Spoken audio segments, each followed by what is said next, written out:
Picture this. You go to start your car but you hear. What can you do? How about checking out a jump starter from the library? For use on library property only.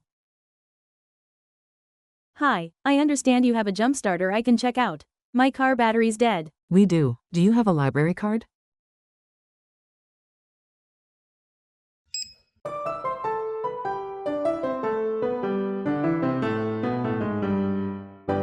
Turn off the ignition. Find your battery. Check your car's user manual if you don't know where it is.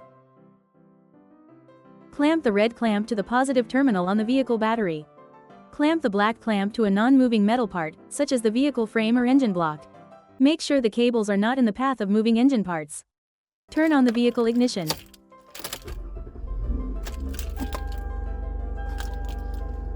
When the vehicle is started, disconnect the black clamp, then the red clamp, and return it to the library.